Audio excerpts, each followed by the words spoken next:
আসসালামু আলাইকুম, recipes by সোয়াচাবাল আপনাদের সকলকে স্বাগত। আজকে আমি শেয়ার করব স্পেশাল পোলাও রান্নার রেসিপি। প্রথমে আমি একটি প্যানে পানি গরম করতে দিয়েছি, তারপরে দিয়ে দিতে হবে আদা ও রসুন বাটা।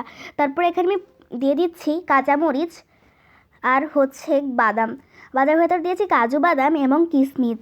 এখানে আমি পরিমাণ মতো কাজু বাদাম, কিশমিশ ও কাঁচামরিচ দিয়ে দিয়েছি।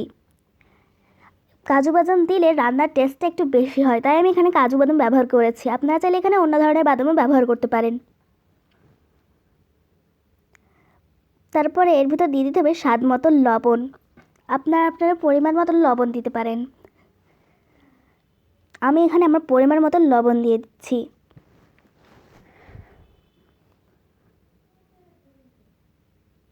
তারপরে দিয়ে দিতে হবে গুঁড়ো দুধ।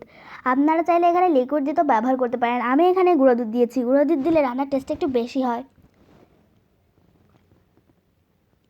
তারপরে এটাকে কিছুক্ষণ চুলায় রেখে দেওয়ার পরে নিয়ে নিতে হবে।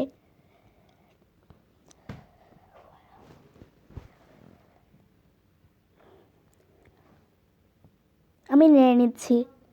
এই রান্নাটা অনেক টেস্ট হয়েছিল কাজু বাদামের কারণে।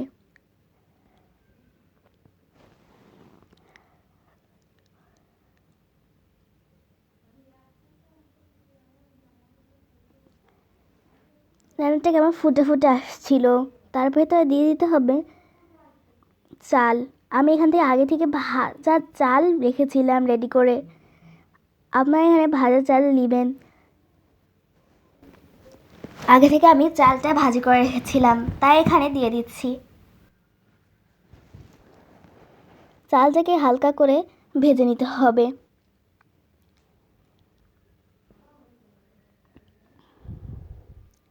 এবার একটু নেড়ে নিতে হবে এটাকে।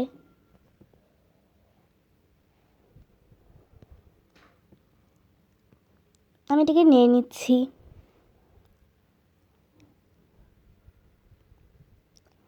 তারপর এটা ঢাকনা দিয়ে দিতে হবে। ঢাকনা দিয়ে কিছু সময় এটাকে রেখে দিতে হবে। তারপরে কিছু সময় পর ঢাকনাটা তুলে দেখতে হবে। এবার আমার পোলাও তৈরি হয়ে গেছে প্রায়। পোলাও থেকে অনেক সুন্দর স্মেল আসছিল। রান্নাটা অনেক সুন্দর হয়েছিল।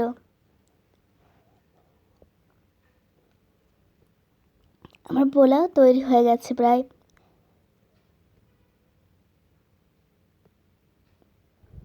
তারপর এখান থেকে আমি পেঁয়াজ বেরেস্তা ছিটিয়ে দিচ্ছি। আপনারা এখানে পেঁয়াজ বেরেস্তা দিবেন, তাহলে রান্নাটা আরও সুন্দর হবে। এই রান্নাটা অনেক সুন্দর এবং সুস্বাদু হয়েছিল। কিছুক্ষণের জন্য এটা আবার ঢেকে দিতে হবে। তারপরে আমার রান্না হয়ে গেছে। এটা খেতে অনেক সুন্দর হয়েছিল। ভিডিওটি ভালো লাগলে লাইক, কমেন্ট, শেয়ার করতে ভুলবেন না। আসসালামু আলাইকুম।